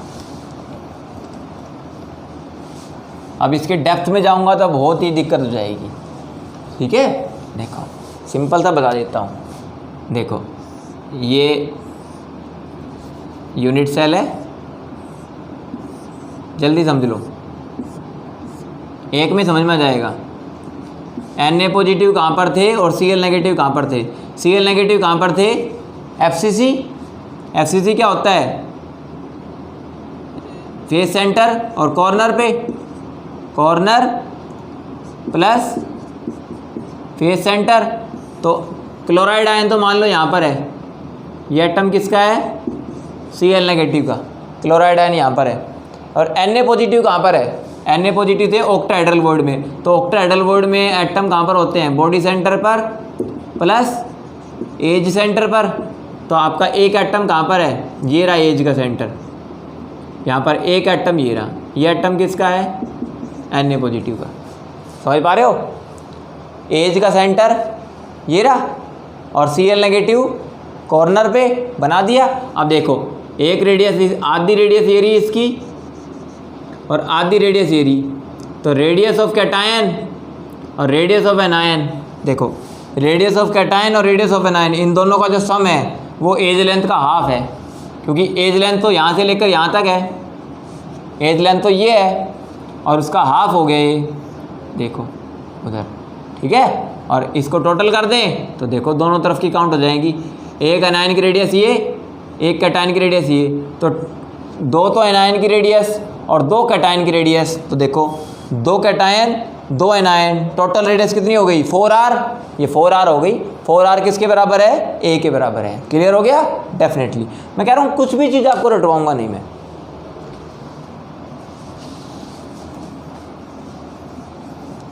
चलो दूसरा स्ट्रक्चर देखो, सेकंड क्रिस्टल स्ट्रक्चर देखकर NaCl हो गया। NaCl के बाद बात करते हैं सीजियम क्लोराइड की, 1 बाय 1 डिस्कस कर रहे हैं। सीजियम क्लोराइड में याद रखो Cl नेगेटिव ये होते हैं केवल कॉर्नर्स पे, ठीक है, हाँ जी, और सीजियम पॉजिटिव कैटायन होता है केवल बॉडी सेंटर पे। मैंने बोला ऐसे चीज़ें को सोचना है। देखो अगर ये आपको पता नहीं होता ये कहाँ आएगा, Cl नेगेटिव कॉर्नर पे आता है। अभी मैंने आपको याद होगा जब कोऑर्डिनेशन नंबर 8 की बात की थी, कोऑर्डिनेशन नंबर 8 की बात की थी, उसमें एग्जाम्पल सीजियम क्लोराइड का था। अभी रेडियस रेशो की टेबल बनाई जब देखा था, कोऑर्डिनेशन नंबर जब 8 की बात की थी तो रेडियस रेशो कितना था ये। इसका मतलब है सीजियम पॉजिटिव और Cl नेगेटिव इन दोनों की जो रेडियस का रेशो है वो 0.720, मतलब इस रेंज में आएगा, इससे ऊपर आएगा, ठीक है, हाँ जी, इससे ऊपर आएगा। ये बात तो आपको क्लियर कर लेनी है। चलो तो कोऑर्डिनेशन नंबर 8 होता है, ये तो बात तो क्लियर हो गई। तो Cl नेगेटिव केवल कॉर्नर पर है, तो कॉर्नर पर तो 1/8 गुणा 8 एक ही आएगा। तो अगर ये एक है तो ये भी एक ही चाहिए, क्योंकि जितने कैटायन है उतने ही एनायन होने चाहिए। तो एक कब होता है, जब केवल बॉडी सेंटर पर हो। तो देखो एक सीजियम पॉजिटिव एक Cl नेगेटिव, तो सीजियम क्लोराइड। इसका मतलब है सीजियम क्लोराइड की स्ट्रक्चर में number of formula units per unit cell कितने होते हैं, एक ही होता है। NaCl में 4 थे, इसमें 1 होता है। बहुत अच्छा क्वेश्चन है ये, ठीक है। और दूसरी बात लास्ट में लिख लो कोऑर्डिनेशन नंबर कितना होता है, 8:8, मतलब सीजियम पॉजिटिव का भी 8 और Cl नेगेटिव का भी 8 होता है। पिछला क्या था, 6 था, भूलना मत। NaCl का 6, इसमें कितना है 8। एक सीजियम पॉजिटिव 8 क्लोराइड से घिरा हुआ है और एक क्लोराइड 8 सीजियम पॉजिटिव से घिरा हुआ है। कोऑर्डिनेशन नंबर कितना होता है, 8। ये 4 चीज़ें पूछी जाती है, एनायन की पोजीशन, कैटायन की position, number of formula unit और कोऑर्डिनेशन नंबर। इनके अलावा कोई और क्वेश्चन नहीं आते। चलो आगे बढ़ जाऊँ। थर्ड स्ट्रक्चर देखो, थर्ड स्ट्रक्चर क्या थी, जिंक सल्फाइड। क्या थी, जिंक सल्फाइड। जिंक सल्फाइड में 2 स्ट्रक्चर आती हैं। एक तो जिंक सल्फाइड को बोलते हैं zinc blende structure, zinc blende, yes, ठीक है, और इसको सफालेराइट भी बोलते हैं। क्या बोलते हैं, सफेलराइट, स्फालेराइट बोल के देख लेना, स्फेरलराइट। और एक जिंक सल्फाइड की स्ट्रक्चर होती है वुडजाइट, वुडजाइट स्ट्रक्चर। तो 2 स्ट्रक्चर याद रखना, दोनों पेपर में आने लायक क्वेश्चन है, वुडजाइट स्ट्रक्चर और सफेलराइट स्ट्रक्चर। पेपर में दोनों क्वेश्चन आने लायक हैं।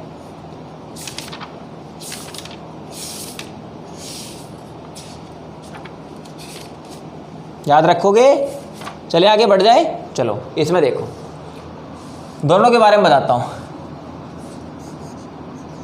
पहला देखो, फर्स्ट पॉइंट, अगर जिंक सल्फाइड जिंक ब्लेंड वाला है, कौन से वाला, जिंक ब्लेंड वाला, तो सुनो, सल्फाइड आयन, एनायन तो आएगा CCP लैटिस में।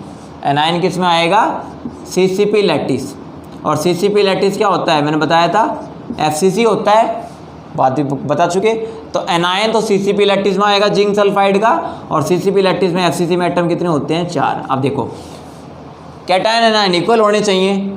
अगर ये 4 है तो जिंक 2 पॉजिटिव भी कितने होने चाहिए, 4 ही होने चाहिए। और इसमें 4 पता कहोगे, 2 कंडीशन है भाई। कैटायन है तो कैटायन किस में जाता है, वॉइड में जाता है। कैटायन किस में जाता है, वॉइड में। तो वॉइड की इसके पास 2 पॉसिबिलिटी है, या तो सारे ऑक्टाहेड्रल वॉइड भर दो, क्योंकि ऑक्टाहेड्रल वॉइड 4 ही होते हैं, 4 का 4 मैच कर जाएगा, या टेट्राहेड्रल वॉइड आधे भर दो, टेट्राहेड्रल वॉइड आधे भर दो। 2 पॉसिबिलिटी है। लेकिन ध्यान रखना जिंक ब्लेंड की स्ट्रक्चर में जिंक 2 पॉजिटिव आयन क्या आता है, half of the tetrahedral voids.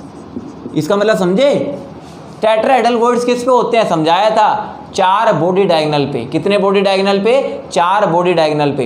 तो एक डायगोनल पे 2 एटम आते हैं, तो 4 डायगोनल पे कितने आएंगे? 8। लेकिन हमें 8 तो नहीं चाहिए, हमें तो जिंक 2 पॉजिटिव 4 ही चाहिए। तो टेट्राहेड्रल बॉन्ड कितने कर देंगे? हाफ कर देंगे। बहुत ब्यूटीफुल क्वेश्चन है, तो ध्यान रखना जिंक ब्लेंड की स्ट्रक्चर में सल्फाइड आयन दोस्तों CCP लैटिस में होते हैं, यानी कि FCC। और ये 4 है तो ये भी 4 चाहिए। तो zinc 2 positive are present at the half of the tetrahedral voids. मतलब 4 बॉडी डायगोनल में से किन्हीं 2 डायगोनल पे होंगे एटम। 4 डायगोनल में से किन्हीं 2 डायगोनल पर, लिख देता हूं, एट एनी 2 बॉडी डायगोनल्स। छोटी छोटी मगर मोटी बातें। जिंक 2 पॉजिटिव किन्हीं 2 डायगोनल पे होंगे, चारों पर नहीं होंगे। तो हाफ टेट्राहेड्रल बॉन्ड भी कितने हो गए? 4।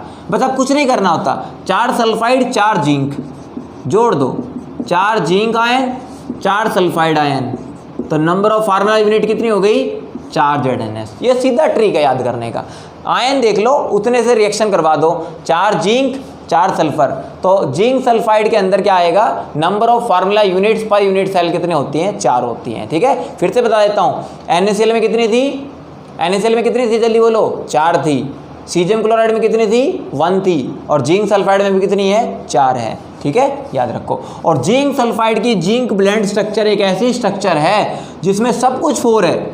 याद रखने की ट्रिक याद रखो, इसका सारा fundamental all 4 crazy 4 all 4। Sulphide ion भी 4, जिंक 2 पॉजिटिव आयन भी 4, फॉर्मूला यूनिट भी 4, और सबसे मेन बात, कोऑर्डिनेशन नंबर भी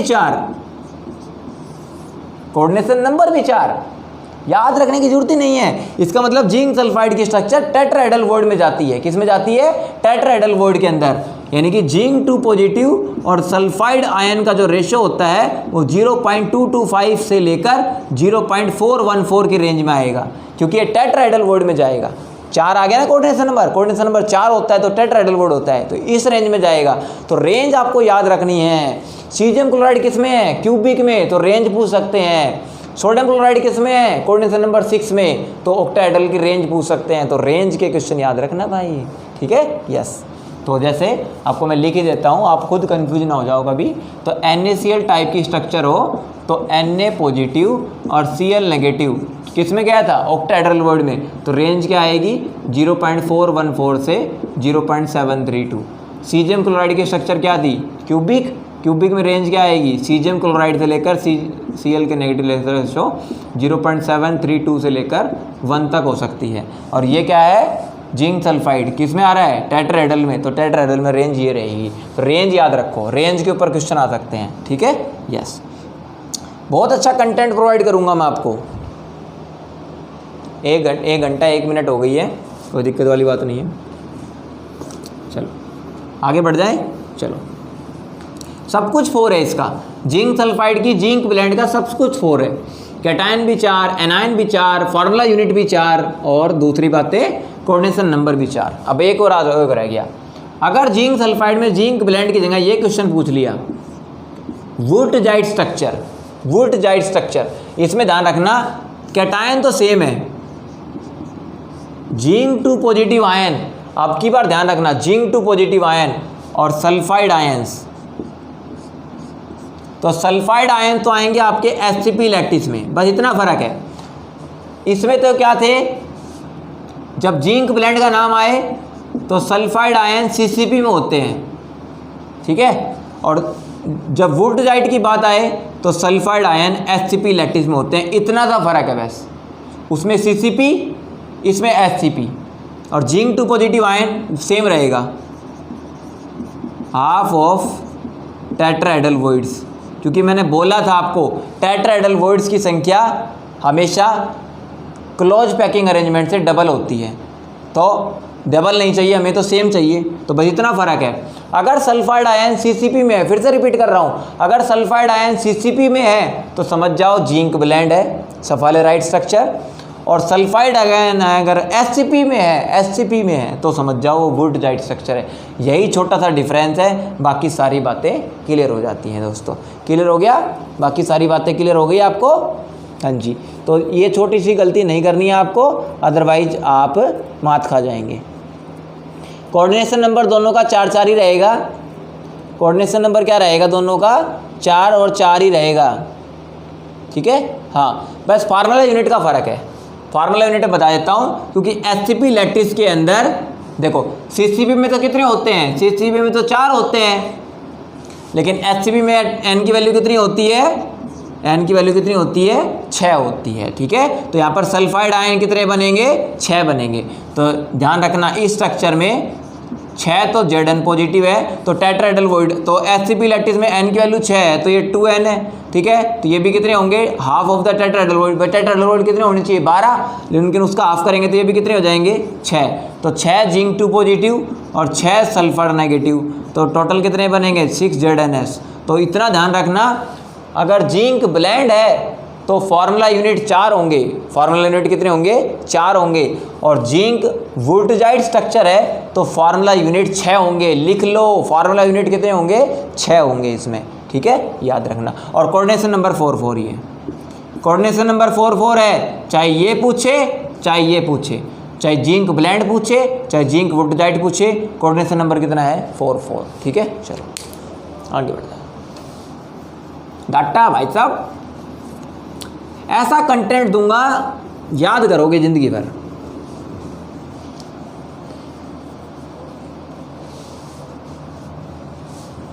अब आप एक चीज़ नोटिस कर रहे हो यहाँ से कि आपके सर जो हैं एनडीएस सर बोर्ड्स के सामने से हिले तक नहीं है, पानी पीने भी नहीं गए हैं, ठीक है। मैं हर वीडियो लेक्चर 1 शॉट में बनाता हूँ, ठीक है, क्योंकि मेरा सारा कंटेंट क्लियर है, सारी चीज़ें मेरे टिप्स पर हैं, सारा डाटा मेरे माइंड में है। तो मुझे पढ़ाने के लिए टेक लेने की ज़रूरत नहीं है कि वो कई बार कहते हैं ना टेक 1 टेक 2, तो टेक लेने की ज़रूरत नहीं है। मैं सारे लेक्चर 1 टेक में बना देता हूँ, क्योंकि सारा डाटा तो क्लियर है मेरे माइंड में। अगली स्ट्रक्चर देखो, नेक्स्ट स्ट्रक्चर है AB2 टाइप। AB2 टाइप में क्या होता है बताया था, B तो एनायन है और A कौन है? कैटायन है। तो एनायन की संख्या कैटायन से डबल होनी चाहिए। अगर एनायन की संख्या आपकी कैटायन से डबल है, ये कंडीशन मिल जाए तो समझ जाओ स्ट्रक्चर का नाम क्या बोलेंगे? Fluoride structure. और इसमें सबसे बेस्ट एग्जांपल कौन है? Calcium fluoride.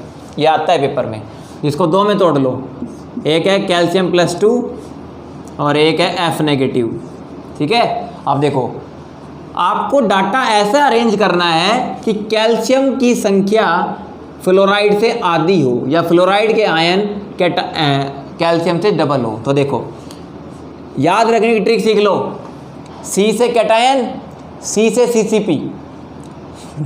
और क्या ट्रिक दूं भाई मैं आपको?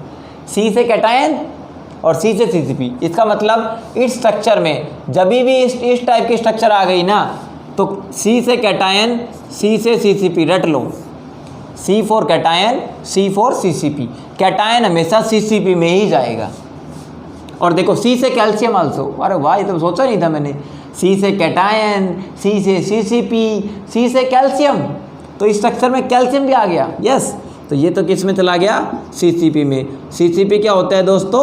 FCC होता है। FCC में एटम कितने होते हैं? 4। अब देखो ये अगर 4 है तो वो हमें 8 चाहिए। मैंने बोला था एनायन डबल चाहिए, और एनायन 4 की संख्या 4 का डबल 8 होता है, तो 8 का मतलब ये भाई सारे के सारे टेट्राहेड्रल वॉइड्स ले लेगा। मैं कह रहा हूँ मैं एक भी चीज़ आपको रटवाऊंगा नहीं, मैं ये नहीं कहूँगा इसको क्रैम कर लो, मैं आपको चीज़ें समझाऊंगा। यस, तो कैल्शियम 4 होते हैं, फ्लोराइड कितने हो जाएंगे? 8 होने चाहिए। फ्लोराइड कितने होने चाहिए? 8 होने चाहिए, ठीक है। तो दिस इज ऑल अबाउट। चलो आगे बढ़ जाएं। तो अब देखो, अब एटम रख के देख लो, फार्मूला यूनिट निकालनी हो ना तो मल्टीप्लाई कर लिया करो। कैल्शियम कितने हैं? 4, तो 4 तो कैल्शियम +2, और फ्लोराइड कितने हैं? टेट्राहेड्रल वॉइड कितने होते हैं? 8 होते हैं। तो फ्लोराइड कितने हैं? 8। बस रिएक्शन करके देख लो, 4 कैल्शियम +2, 8 फ्लोरीन, तो फार्मूला क्या बनेगा? CaF2। कितने मोल बनेंगे? 4 बनेंगे। देखो यही बनेगा ना। 4CaF2। तो ध्यान रखना फ्लोराइड स्ट्रक्चर में कितनी फार्मूला यूनिट बनती हैं, 4 फार्मूला यूनिट बनती है पर यूनिट सेल। और देखो कोऑर्डिनेशन नंबर याद रखने की ट्रिक सिखाता हूं। कोऑर्डिनेशन नंबर याद रखने की ट्रिक क्या पता क्या है, अपोजिट मार दो। कोऑर्डिनेशन नंबर याद रखने की ट्रिक है, ये कैटायन है, ये एनायन है। कैटायन का 4 होता है एटम, एनायन में 8 होते हैं। जैसे ये कैल्शियम +2 की बात थी, ये फ्लोराइड की बात थी। तो जो एटम होते हैं ना, कैटायन CCP में थे, देखो कैटायन किस में थे, CCP में। एनायन किस में थे, टेट्राहेड्रल वॉइड के अंदर। तो जो एटम होते हैं ना 4 और 8, 4 और 8, अगर कोऑर्डिनेशन नंबर निकालना है, क्या निकालना है, कोऑर्डिनेशन नंबर, रिवर्स कर दो। 8 को तो यहाँ ले आओ, 4 को वहाँ ले जाओ।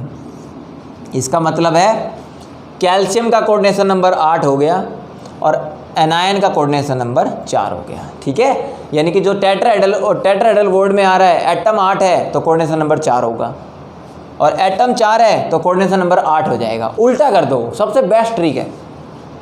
4 है तो कोऑर्डिनेशन नंबर कितना हो जाएगा, इसका 4 है तो कोऑर्डिनेशन नंबर 8 हो जाएगा, और 8 है तो कोऑर्डिनेशन नंबर 4 हो जाएगा। तो 48 का हो जाएगा 84, 48 का क्या हो जाएगा, 84 हो जाएगा। याद रखने की ट्रिक है सबसे बेस्ट। ठीक है, तो याद रखेंगे इसमें। तो कैल्शियम फ्लोराइड के अंदर ध्यान रखेंगे, जो एनायन होता है वो 8 होते हैं, तो 8 वाले का कोऑर्डिनेशन नंबर तो 4 याद करना है। और कैटायन कितने होते हैं, 4 होते हैं, तो कैटायन का कोऑर्डिनेशन नंबर उल्टा याद करना है, कैटायन का कोऑर्डिनेशन नंबर 8 होता है। ठीक है, yes, just mix the concept. आगे बढ़ जाओ। यस, लास्ट स्ट्रक्चर देखो, एंटी फ्लोराइड। देखो मैंने कहा था ना, इन पे मैं टाइम जरूर लूँगा, लेकिन आपको इतना क्लियर कर दूंगा कि एग्जाम में कभी ज़िंदगी में गलती हो जाएगी तो बता देना।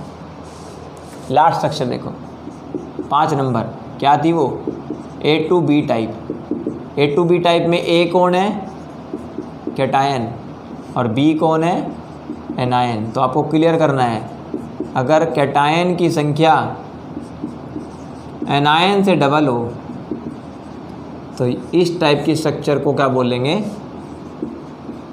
Anti fluoride. बस जब ये फंडामेंटल ज़िंदगी में क्लियर हो जाए तो आगे को दिक्कत आती है, बिल्कुल नहीं आती। देखो इसका एग्जांपल क्या है, सोडियम ऑक्साइड। तो क्या करना है, सोडियम को अलग लिख लो, ऑक्सीजन को अलग लिख लो। अब सोडियम की संख्या डबल चाहिए, ऑक्सीजन मेरे को आधा चाहिए, तो इसमें ऑक्सीजन 2 नेगेटिव है, सोडियम पॉजिटिव है, तो ऑक्सीजन तो जाएगा आपकी बार उल्टा CCP में। CCP का मतलब FCC में। FCC कितने होते हैं, 4 होते हैं। और अब सोडियम कितने चाहिए, डबल चाहिए। कैटायन की संख्या एनायन से डबल होनी चाहिए, तो अगर एनायन 4 है तो कैटायन कितने होने चाहिए, 8। और 8 एक ही कंडीशन में हो सकते हैं कि इसमें कैटायन किस में जाएंगे, सारे के सारे टेट्राहेड्रल वॉइड में। सारे के सारे किस में जाएंगे, टेट्राहेड्रल वॉइड के अंदर चले जाएंगे। Yes yes yes and yes. ठीक है, टेट्राहेड्रल वॉइड। तो टेट्राहेड्रल वॉइड कितने होते हैं, 8 होते हैं। अब उल्टा कर दो, कोऑर्डिनेशन नंबर याद रखने की ट्रिक, पहले फार्मूला बनाता हूँ। Na पॉजिटिव कितने हैं, 8 Na positive plus O2 negative कितने हैं, 4 O2 नेगेटिव। फार्मूला यूनिट कितनी बनेंगी, जल्दी बोलो, 4Na2O। यही तो आएगा फार्मूला। ऑक्सीजन गिन लो कितने हैं, 4 है, तो ये आएगा 4Na2O। इसका मतलब है इस टाइप की स्ट्रक्चर में फार्मूला यूनिट कितनी आएंगी, 4 ही आएंगी। नंबर ऑफ फार्मूला यूनिट कितनी आएंगी, 4 आएंगी पर यूनिट सेल। ठीक है, और कोऑर्डिनेशन भी याद रखने की ट्रिक मैंने बताई थी, उल्टा मार दो। Na पॉजिटिव कितने हैं, 8 है, तो कोऑर्डिनेशन नंबर मेरे भाई 4 आएगा। एनायन कितने हैं, 4 है, तो कोऑर्डिनेशन नंबर मेरे भाई 8 आएगा। इससे बेस्ट ट्रिक कोई नहीं है। ये इधर 8 का 4, 4 का 8। ठीक है, क्लियर है। दम लगा के हईसा नोट डाउन कर लेना।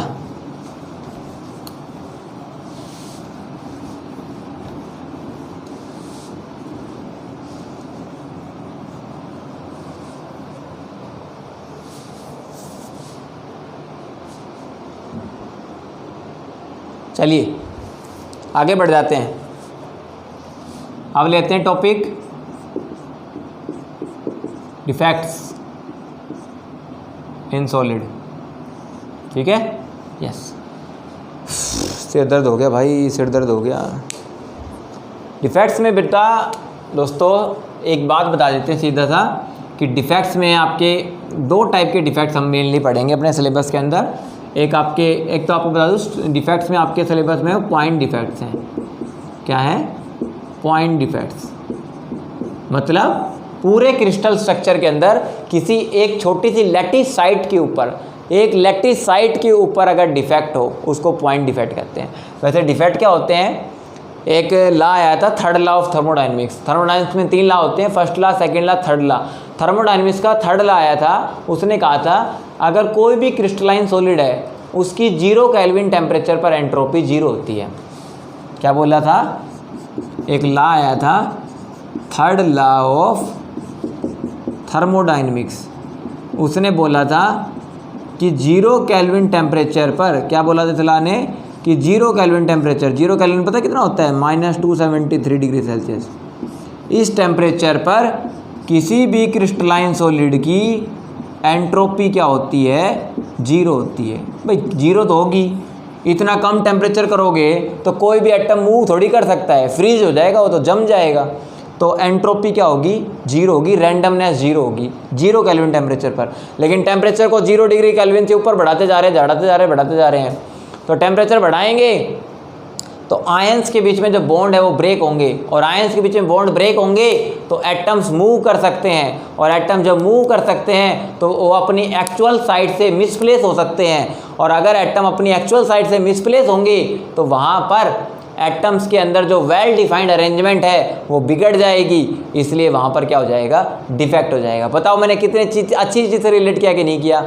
भाई थर्ड लॉ ऑफ थर्मोडायनेमिक्स कहता है 0 केल्विन टेम्परेचर पर किसी भी क्रिस्टलाइन सॉलिड की एंट्रोपी 0 होती है, but as the temperature increases then the atoms और ions they may misplace from their actual position and there will be irregular order of the arrangement of the atoms or ions. So there will be any irregularity or any kind of disorder in the arrangement of atoms. This is called defect. So defects are also thermodynamic in nature. Question पूछा जाता है defects का nature क्या होता है, तो हम कहते हैं all the defects are the thermodynamic defects because they takes place by the change in temperature. On increasing the temperature, defects also increases because on increasing the temperature, the ions may misplace from their actual position, so there will be irregular order of the arrangement of atoms, so that's why defects takes place. ठीक है, so defects are the thermodynamic defects. चलिए, 2 type के होते हैं point defects. एक point होते हैं, line होते हैं, डिसलोकेशन होती है, वो सारे पढ़ते हैं। पॉइंट डिफेक्ट 2 टाइप के होते हैं, एक होते हैं स्टोकोमेट्रिक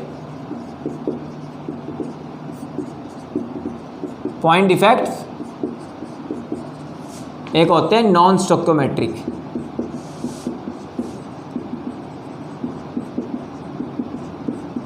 पॉइंट डिफेक्ट दोस्तों 2 टाइप के होते हैं, स्टोकोमेट्रिक, नॉन स्टोकोमेट्रिक। स्टोकोमेट्रिक में तो पता क्या होता है, अगर डिफेक्ट होने के बाद भी कैटायन एनायन का रेशियो सेम रहे, डिफेक्ट होने के बाद भी कैटायन एनायन का रेशियो सेम रहे तो स्टोकोमेट्रिक डिफेक्ट होगा। अगर डिफेक्ट होने के बाद कैटायन एनायन का रेशियो बिगड़ जाए, या तो यानी कि या तो कैटायन ज़्यादा हो जाए या एनायन ज़्यादा हो जाए, तो अगर कैटायन एनायन का रेशियो सेम है तो अगर लिख लो ratio of cation and anion, अगर वो 1:1 आ रहा है तो समझ जाओ डिफेक्ट क्या है? स्टोकोमेट्रिक है। अगर कैटायन एनायन का रेशियो है, कैटायन और एनायन का जो रेशियो है वो 1:1 नहीं आ रहा है, 1:1 के नॉट इक्वल है। ठीक है, अगर 1:1 के इक्वल है कैटायन एनायन का रेशियो डिफेक्ट होने के बाद भी, तो समझ जाओ स्टोकोमेट्रिक है। और कैटायन एनायन का रेशियो डिफेक्ट होने के बाद बिगड़ जाए, यानी कि या तो कैटायन ज़्यादा हो गए या एनायन ज़्यादा हो गए, 1:1 नहीं आ रहा है, तो वो नॉन स्टोकोमेट्रिक डिफेक्ट है। तो मैं डिफेक्ट के टाइप बता देता हूँ। स्टोकोमेट्रिक तो 2 होते हैं, स्टोकोमेट्रिक अपने 2 होते हैं सिलेबस में। एक तो आपका शॉर्टकी डिफेक्ट कौन सा है, शॉर्टकी डिफेक्ट, और एक है फ्रैंकिल डिफेक्ट।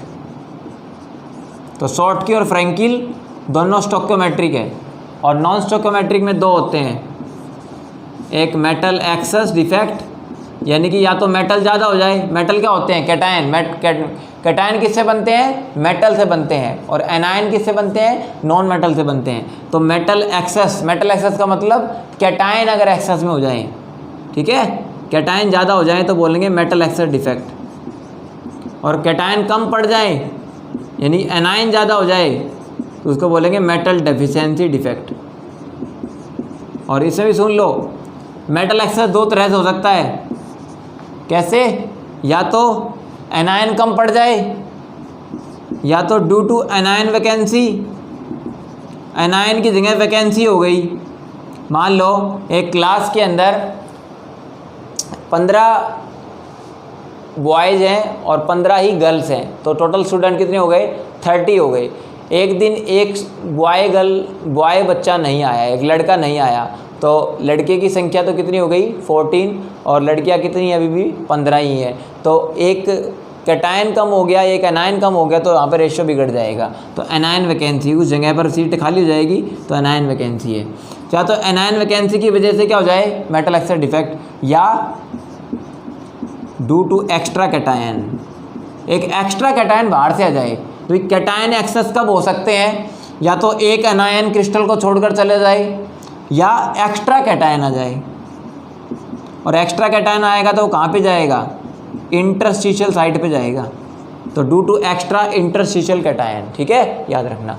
और मेटल में डेफिशिएंसी कैसे हो सकती है, मतलब कैटायन कम कैसे हो सकते हैं, तो उसके दो आंसर है, या तो डोपिंग की वजह से, ड्यू टू डोपिंग, डोपिंग होता है addition of foreign particles, foreign substance add करना, वो डोपिंग कहलाता है। और या फिर due to change in oxidation state, मतलब आप ऐसा क्रिस्टल लो जिनमें ऑक्सीडेशन स्टेट दो तरह की होती है, +2 +3। इसमें सबसे बेस्ट एग्जांपल है दो, एक FeO का क्रिस्टल और एक NiO का क्रिस्टल। बहुत अच्छे क्वेश्चन पेपर में पूछे जाते हैं। आयरन यहाँ पे दो स्टेट में एग्जिस्ट करता है, आयरन +2 आयरन +3, फेरस फेरिक। निकल दो स्टेट में एग्जिस्ट करता है, निकल +2 निकल +3। तो इसमें कई बार पेपर में आ जाता है क्वेश्चन कि FeO के क्रिस्टल में कौन से टाइप का डिफेक्ट होता है, NiO के क्रिस्टल में डिफेक्ट होता है मेटल डेफिशिएंसी डिफेक्ट। और मेटल डेफिशिएंसी भी कौन सा, चेंज इन ऑक्सीडेशन स्टेट वाला, नॉन स्टोइकोमेट्रिक डिफेक्ट है ये, ठीक है। तो ये डिफेक्ट टोटल 6 टाइप के हैं। देखो, स्टोइकोमेट्रिक में 2 तरह के, नॉन स्टोइकोमेट्रिक में 2 तरह के, मेटल एक्सेस 2 तरह से होता है, मेटल डेफिशिएंसी 2 तरह से होता है। टोटल 6 टाइप है, ठीक है। अगर आप चाहते हो इसके ऊपर मैं एक स्पेशल वीडियो बनाऊं, 15-20 मिनट की वीडियो बनेगी दोस्तों। मैं नहीं चाहता ये लेक्चर लेंथी हो जाए, ठीक है।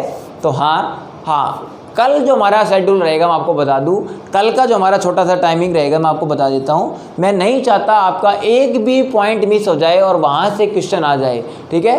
तो अभी फ़िलहाल I am not feeling well, थोड़ा सा अनकम्फर्टेबल सा लग रहा है, सर दर्द सा लग रहा है, इसलिए इस लेक्चर को कंटिन्यू नहीं कर पाएंगे। हाँ, मैंने इतना कंटेंट ज़रूर दे दिया है कि अब आपको मज़ा आने वाला है। ये लेक्चर सुनने के बाद आपको मेरे का रिव्यू चाहिए।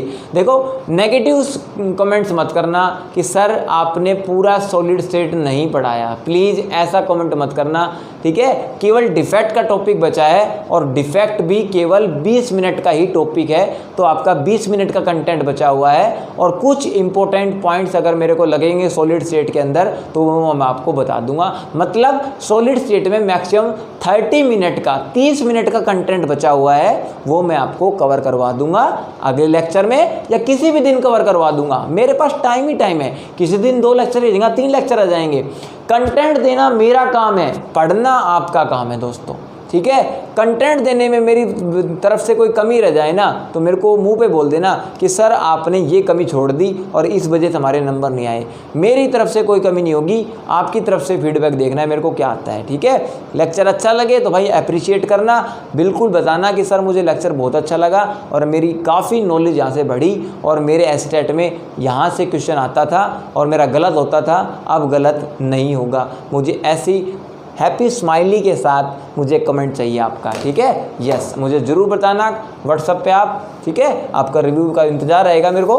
बस 30 मिनट का कंटेंट बचा हुआ है। वो कंटेंट कौन सा बचा हुआ है बता देता हूँ। एक तो 20 मिनट का डिफेक्ट का कॉन्सेप्ट बचा हुआ है, और एक मैं नहीं चाहता वहाँ से क्वेश्चन आ जाए कई बार N type semiconductor, P type semiconductor, क्योंकि सॉलिड्स की जो प्रॉपर्टी होती है ना, एक इलेक्ट्रिकल प्रॉपर्टी सुनी हो आपने, एक मैग्नेटिक प्रॉपर्टी। मैग्नेटिक प्रॉपर्टी के अंदर मैग्नेटिक सब्सटेंस होते हैं 5 टाइप के, paramagnetic, diamagnetic, ferromagnetic, anti ferromagnetic. तो ये कई बार क्वेश्चन आ जाते हैं, मैं नहीं चाहता डिस्कस ना किए जाए, तो 5-7 मिनट का टॉपिक ये भी है, इसको कवर कर देंगे, ठीक है। और एक वो आपके क्रिस्टलाइन सॉलिड का टाइप, ठीक है।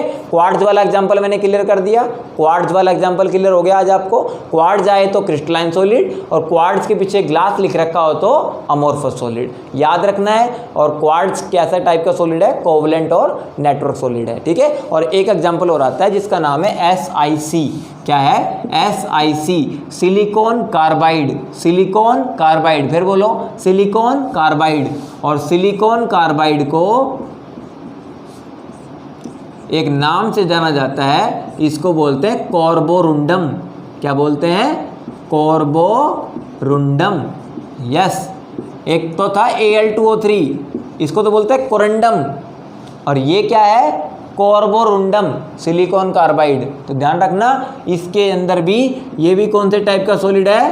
कोवलेंट सॉलिड है, नेटवर्क सॉलिड है। पूछ लेना मेरे से, तो हर चीज़ के क्वेश्चन करवाऊंगा, बहुत ही ज़बरदस्त। आपसे मैं क्वेश्चन देके जा रहा हूँ, आप मुझे आंसर बता देना, ठीक है। व्हाट्सएप पे या कमेंट बॉक्स में डाल देना। एक क्वेश्चन आपको देके जा रहा हूँ, एक आपके सामने Cl2, एक आपके सामने है HCl, एक आपके सामने है HF, ठीक है, और एक आपके सामने है NaCl। यस, ये 4 एग्जाम्पल आपको मैं देके जा रहा हूँ। आपको करना क्या है, इन चारों कंपाउंड को, ये आपका ऑप्शन A है, ये आपका ऑप्शन B है, ये आपका ऑप्शन C है, ये आपका ऑप्शन D है। इन चारों कंपाउंड को मेल्टिंग पॉइंट के इंक्रीजिंग ऑर्डर में लगाना है। जिसको आता है बिल्कुल मुझे तरीके से बता देना आंसर। इनको चारों कंपाउंड को मेल्टिंग पॉइंट के इंक्रीजिंग ऑर्डर में लगाना है। ये आपका क्वेश्चन है आज का, ठीक है। मुझे इसका आंसर चाहिए, ठीक है। जो करेगा वो कामयाब है। Thank you so much for the patient listening. Video lecture अच्छा लगा हो तो भाई धन्यवाद आपका, ठीक है। और ज़्यादा से ज़्यादा लोगों को हमारे सेशन से जोड़ो। वीडियो लिंक शेयर बिल्कुल किसी के साथ ना करो, ठीक है। सर का दिल मत दुखाना किसी तरीके से, ठीक है, अदरवाइज मुझे भी बुरा लगेगा और आपको भी बुरा लगेगा, ठीक है। एक्चुअली मैं चैनल लीड करता हूँ, मुझे पता चल जाता है कि ये बंदा मेरा वीडियो देख रहा है तो उसका वॉच मिनट कितना है, किसने डाउनलोड किया है, किसने डाउनलोड नहीं किया है। तो I am the channel holder, मेरे को सब पता चल जाता है, ठीक है। क्या मैं बताता नहीं हूँ, बात अलग है। मुझे ऑलरेडी पता लगता है कि इस बंदे ने मेरा कंटेंट कितने वॉच मिनट तक देखा है, किसने अभी तक पूरा देख लिया है, किसने 2 बार देखा है, किसने 1 बार वीडियो को रिमाइंड करके दोबारा देखा है। तो मुझे सारा आइडिया लग जाता है, ठीक है। किसने शेयर किया है ये भी पता चल जाता है, ठीक है। तो अभी तक तो ऐसी शिकायत देखने को मिली नहीं है कि किसी ने शेयर किया हो। तो भाई आपसे आगे भी यही गुजारिश है, किसी के साथ शेयर मत करना। अगर कोई पूछे आप कहाँ से एस्टेट की तैयारी कर रहे हो तो आप बता देना, NDS सर हैं, यह उनके कॉन्टैक्ट नंबर है, आप उससे सीधा कॉन्टैक्ट कीजिए, वो आपको भी यही कंटेंट देंगे जो हमें दे रहे हैं। Thank you so much for the patient listening. कल मिलते हैं नए जोश के साथ, नए जुनून के साथ। और कल मैं आपको बताया था एस्टेट PGT केमिस्ट्री का 60 क्वेश्चंस में से 30 क्वेश्चंस मैं आपको अच्छे से प्रैक्टिस करवाऊंगा, पेपर डिस्कस करूंगा, क्वेश्चंस कैसे आते हैं, और क्वेश्चन आने के बाद आपको बताऊंगा कि उस क्वेश्चन को सोल्व कैसे किया, और उसके जैसे और कितने क्वेश्चन बन सकते हैं। क्वेश्चन से क्वेश्चन निकालूंगा कल क्या करूंगा, क्वेश्चन से क्वेश्चन निकालूंगा और बताऊंगा कैसे के और क्वेश्चन इसके बन सकते हैं, ठीक है। कल मिलते हैं नए जोश के साथ, नए जुनून के साथ। Thank you so much.